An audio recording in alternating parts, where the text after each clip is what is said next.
Bon, c'est confirmé, hein, comme je t'avais dit, donc les enjoliveurs, on va dire noirs. Moi, je trouve que ça fait très joli avec les jantes noires, donc arrive à Berlin. La petite particularité en plus, donc je te mets l'information donc ici, c'est que donc on va dire celle de la standard, propulsion donc aussi et grande autonomie en propulsion et 4 roues motrices. Donc tu es en 19 pouces. Tu peux garder donc les enjoliveurs gris. Donc tu vois, c'est plutôt pas mal, mais tu peux avoir l'option. Ça va peut-être faire plus de boulot pour Tesla, je sais pas. Et puis après, éventuellement avoir les inductions donc en 20 pouces et toujours donc la performance qui est uniquement donc en e-turbine en 21 pouces. Alors on est en train de discuter un petit peu sur notre groupe. Certains disent oh là là c'est imminent. Moi je ne pense pas. Je pense que c'est pour dynamiser les ventes quand même de 1. De 2, bah, tu vois au niveau des délais, la grande autonomie, ça a l'air d'aller mieux, donc propulsion, on va voir un petit peu ce que ça donne. Et puis le bandeau LED, ben, quand tu regardes la photo, mais bon, tu sais, elle n'est pas contractuelle, hein. Je te rappelle que le modèle 3 Highland, il devait y avoir une caméra à l'avant, et la nuit, elle a disparu. Donc voilà en tout cas pour ces petites informations. Les prix sont très très bas. Alors, je sais pas pourquoi ça s'excite depuis 1 ou 2 journées. Je n'ai pas fait de vidéo là-dessus. Bah oui, les prix en fait sont les prix. C'est-à-dire que grossièrement, ils ont remonté, c'était à 43, 45, et là ils font une remise Tesla. Oui, les stocks, c'est pas que ça ne se vend pas, c'est que ils ont une cadence et bah, les stocks ont du mal à partir.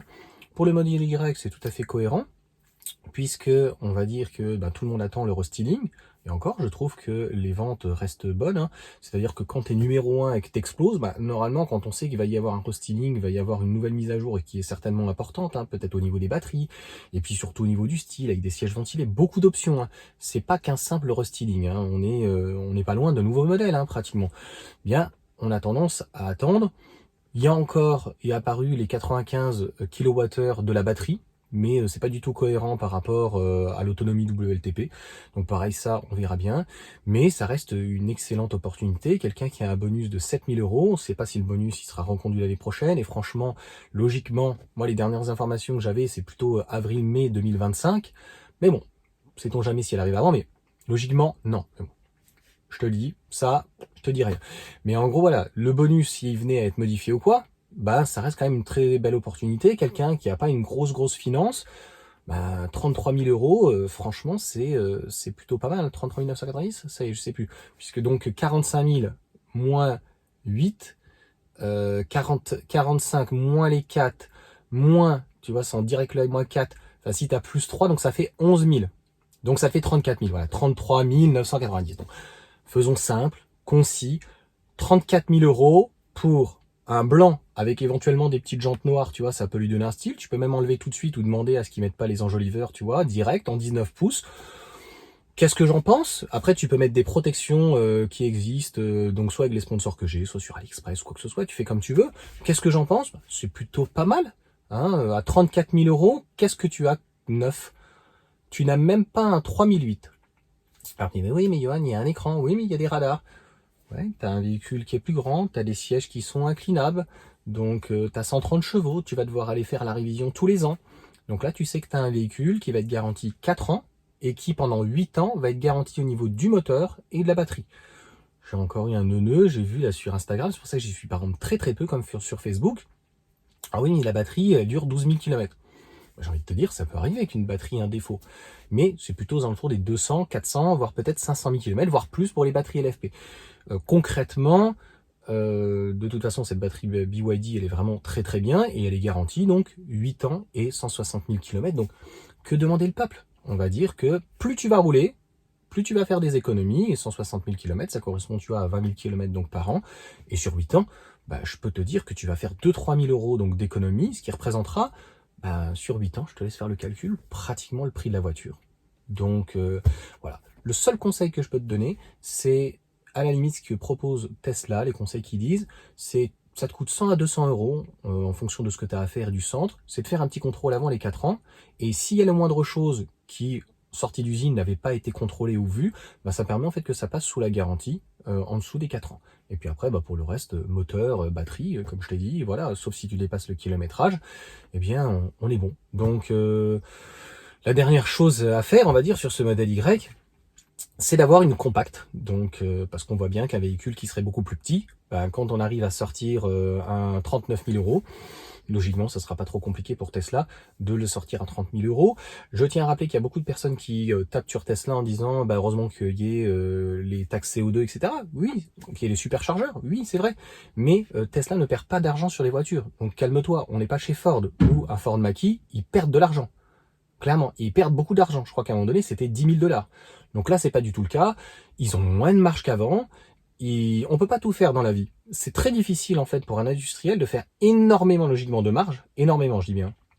Et en plus de faire de très très grosses volumes.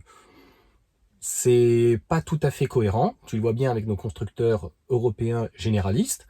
Que ce soit la Mégane, même la R5, même un i3008. On dit, ouais, mais Johan, ils ont embauché 500 personnes. Youpi, tralala. Combien va être les ventes de la proportion entre un i3008 et un 3008 en thermique? Bah, si c'est 10-20% des ventes, et puis c'est surtout, voilà, le 3008, quelles étaient ses ventes avant? Je pense qu'on n'arrivera jamais aux ventes d'avant, parce que concrètement, les prix sont tellement chers sur la voiture, qu'elle soit thermique, hybride, diesel, électrique, gaz, éthanol, enfin, ce que tu veux, que de toute façon, c'est voulu. Ils veulent de toute manière des marges beaucoup plus importantes. Enfin voilà, c'est un autre débat là-dessus. Donc, dites-moi ce que vous en pensez. Franchement, c'est surtout au-delà de cette petite mise à jour. On verra pour le bandeau LED. Moi, je te dis, sur la photo, on voit rien de plus. Donc, il y a un très gros tassement, je te dis, au niveau des ventes.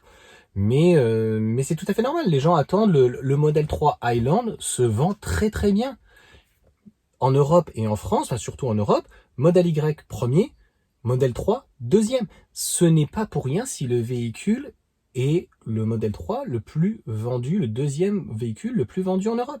C'est parce que, aux alentours des 40 000 euros, ça dépend de chaque pays, bah, tu fais pas mieux. Alors oui, pareil, hein, j'en ai pas parlé dans une actualité, en Espagne, c'est un truc de dingue. Avec les aides de l'État, je crois que c'est 23 ou 24 000 euros.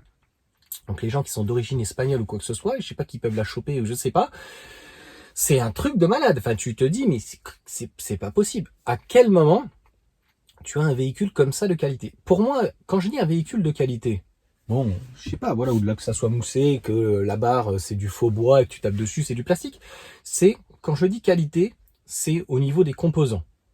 La batterie est de très bonne qualité, le moteur est de très bonne qualité, dans l'ensemble et l'assemblage est de bonne qualité, et on voit bien l'amélioration entre le Model 3 et le Model 3 Highland au niveau de l'assemblage. C'est même pas qu'il n'a pas à envier aux autres constructeurs, c'est-à-dire qu'il est aux normes américaines et le véhicule est renforcé de partout. Pareil, la réparabilité, c'est réparable, mais il en va sans dire que quand tu as l'Union européenne, mais aussi aux États-Unis, que tu as des normes de plus en plus dures, ben il en va sans dire que quand tu commences à mettre des crochets dans les portes, des machins et tout, que tu demandes des absorptions au niveau des pare-chocs très importantes et que tu fais tout pour que la voiture soit le plus impactée et toi le moins, ben c'est inévitable que la réparabilité sur le véhicule va être de plus en plus difficile. Je sais pas, il faut réfléchir un peu avec son cerveau, mais ça pourrait être une vidéo de débat si tu veux. Les véhicules des années 60, le truc c'était un parpaing. Donc en fait, c'est sûr que le pare-buff que tu avais devant en chrome, y avait que ça, limite, que tu devais changer. Mais alors, fallait voir le conducteur dans quel état il était, même à 50 ou 90 km/h. Donc là, obligatoirement, ou quand tu as des améliorations et que, encore une fois, c'est l'État américain qui a demandé en fait les renforts des portes ou quoi, bah peut-être qu'un coup latéral, à un moment donné, en fait, ça va coûter plus cher la réparation que, bah tant pis, de l'envoyer donc dans ces cas-là à la case, enfin de le réparer. Bah, à un moment donné, il y a des assurances. Ouais, mais les assurances vont augmenter. Bah oui, mon pauvre petit. Eh ben écoute, si on veut moins d'accidents, il faut faire un peu plus attention. Et puis c'est surtout que ces véhicules-là déjà sont beaucoup moins volés et logiquement permettent donc au niveau de leur sécurité active d'avoir beaucoup moins aussi d'accidents. Donc ça, cette deuxième partie d'argument que j'ai, c'est plus la logique. Le premier, c'est pas de la logique, hein. Il y a pratiquement aucun véhicule de volé. J'en avais pas fait de vidéo parce que je trouvais ça aussi tellement absurde. Il y en a quelques-uns youtubeurs qui l'ont fait mieux que moi ou quoi que ce soit. C'était cette soi-disant dame qui s'était fait voler sa voiture, quoi.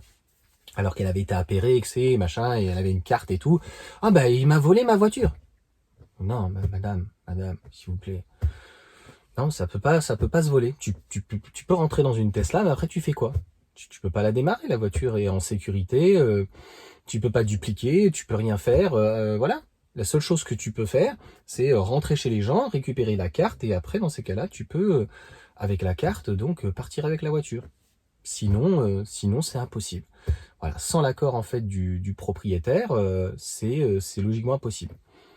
Voilà, même de dupliquer ou quoi que ce soit, il faut que tu poses un autre élément. Enfin, je sais pas, c'est pas compliqué. Hein. Enfin, je veux pas être méchant, mais c'est pas une Renault. Ça, une Renault, c'est possible, tu vois. Tu ouvres la porte et puis tu viens sur l'OBD et la prise OBD, ordinateur de bord. Je comprends toujours avec ODB. Donc là, OBD. On l'a vu, hein, il l'avait mis à la télé. C'est un truc de fou. Tu mets pas ce genre de choses à la télé. La carte, il la reprogramme, donc la carte est vierge, il a acheté sur AliExpress ou n'importe quoi, il la reprogramme, la personne, donc stop and start, paf, il démarre, start, il démarre le bouton, puis c'est parti. Enfin voilà, encore une fois, ça aussi c'est un autre problème, donc clairement, moi j'ai pas à dire ce que tu dois faire, je dis juste que ce modèle Y, c'est une top affaire.